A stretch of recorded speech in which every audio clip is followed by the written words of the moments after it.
For the past 80 years, scientists have been able to prolong the lifespan of rodents in the lab by doing just one thing. Do you know what that is?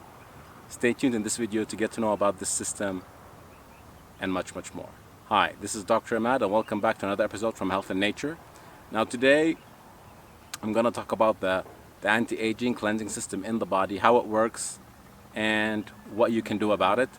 But before that, for the Health and Nature trailer, entertainment trailer, we're going to go to the village behind me named Kokaba. Just a few days ago, there was a new monumental statue put in place, and everybody's happy and excited about it. So let's go see what all the hype is about.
Okay, so I hope you enjoyed this small tour to the statue of the Virgin Maria.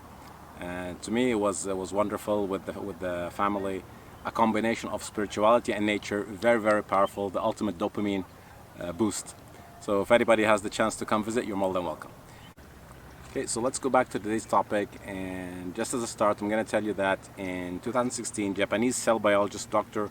Osumi won the Nobel Prize in Physiology and Medicine for something called autophagy. So I've talked about autophagy before in brief. If you haven't watched my previous video, you really need to go and watch that, where I talked about mTOR and the signaling pathway of the body to grow and proliferate, because like it's good times, we have a lot of food and energy, so the body grows. And if you let mTOR and IGF-1 go loose without control, they become cancer promoting, and I talked about that in the previous video. So what's the balance to mTOR? It's autophagy. And scientists have kind of observed autophagy for long, but they didn't quite understand it. Only lately the whole picture came into place. It is complicated, but I'm going to make it as simple as possible. Think of autophagy, to simplify it as much as possible, as your recycling system. So it's a system in your body that goes into every single cell, organ, and takes out all the dysfunctional cells and misfolded proteins, pathogens, anything not functioning well, anything you need to get rid of, it takes it out, recycles it. Perfect system. But it only works under certain circumstances, conditions. So if it's off a lot, you want it on and off. That's the reality. You don't want it all the time on. Same as mTOR, you want it on and off. You want that balance between them. So actually, let's put it in this way. You have mTOR and you have autophagy. Both are natural physiological pathways.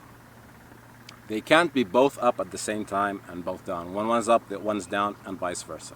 So when do you want mTOR up and when do you want autophagy up? Okay. So let's say, for example, small kids, they need to grow, right? They don't have a lot of misfolded proteins and malfunctioning cells if it was a healthy pregnancy. And we're assuming that the kid is a normal, healthy kid, right? So they need to grow. They want more mTOR for optimum development and growth. If you're recovering from disease or an injury, you want mTOR. If you're pregnant, you're feeding a baby, you need to stimulate mTOR, right? You don't need to go on a fast. If you're in old age even and you have something called sarcopenia, where you're losing muscle, actually you need to stimulate mTOR regardless of your age, because you need to maintain your muscle mass. Old people with sarcopenia have a devastating quality of life, and the whole point is aging healthy and properly and living the quality life you want. So even if you're in old age, you have sarcopenia, you don't have the muscle mass you need. I'm not saying build muscle, but you want to maintain the muscle mass. You need mTOR. If you're a sportsman, you're building muscle, you need mTOR, but here you have to be really cautious. Like I came to the conclusion later on in life that professional sports such as bodybuilding, even hockey, even anything, where they take the body to the extreme and they just push it, and they give them artificial protein and growth hormone and all these steroids, it's really not good. This is my opinion. I'm glad I didn't go into professional sports. One time when I was a kid, I was fond of bodybuilding.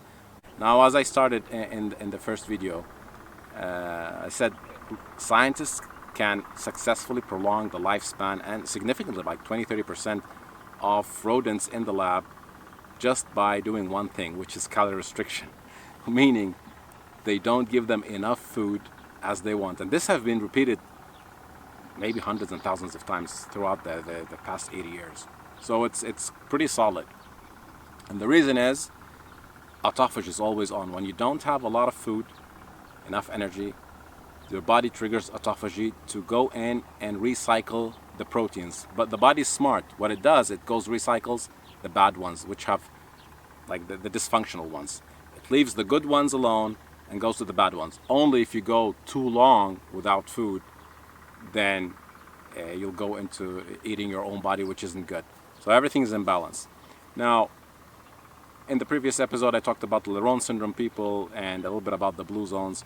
We're not going to talk about the Laron syndrome people because they have a genetical mutation, so most of us don't have Laron syndrome.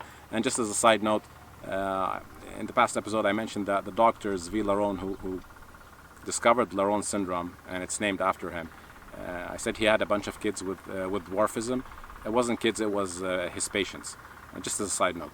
So what's common between the calorie-restricted animal labs, which live longer, and the Laron syndrome people and the blue zone people?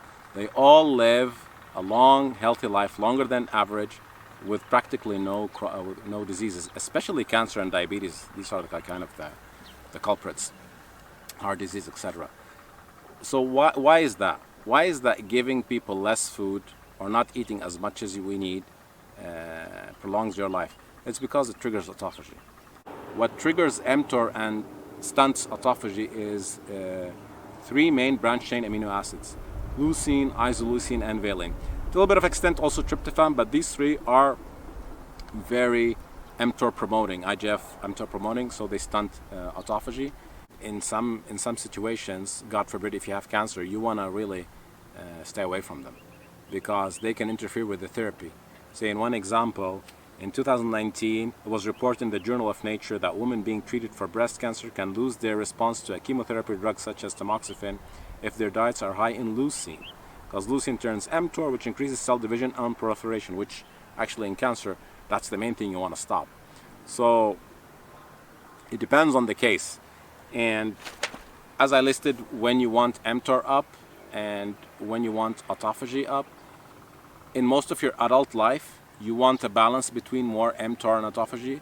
But in the modern world, actually, you need more autophagy because all our life is mTOR promoting, from the abundance of food, which isn't natural. We rarely fast. We keep on eating till we sleep, till 12 midnight. You know what I'm talking about. That's why actually eating every 2 hours is a completely bad idea. Bad. It blocks autophagy. It continually triggers insulin, IGF, and mTOR. Very bad. I don't think people who promote this kind of lifestyle understand what they're saying. Sorry about that, but that's my opinion. You want long periods without food. And the best way to start is, I know it's hard, guys. Look, let me put this aside. Everything I tell you here, I try to make it simple, but I struggle with the same thing, same issues you have. Say, where I'm sitting here right now, there's a lot of actually fruits, and I'm gonna go eat some fruit now, so no more autophagy for me.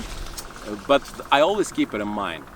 Come, like in summer, probably it's the worst time you can fast, but you don't want to let yourself loose, completely loose. And just as a side note, because we're in mid-August now and it's peak season of fruit, I want to talk about fats the next episodes, but I'm gonna go into fruit because, as I said, it's a good time to talk about it, and then later on I'll go to the other stuff. Where was I? So yeah, I'm gonna go have some fruit, and just don't let yourself loose. The best way to do is stop eating after sunset, say 7 or 8. 12-hour fast until you get breakfast, so including your sleep. That's how you keep autophagy on a baseline level. 12-hour fast, baseline level. Balance between autophagy and mTOR.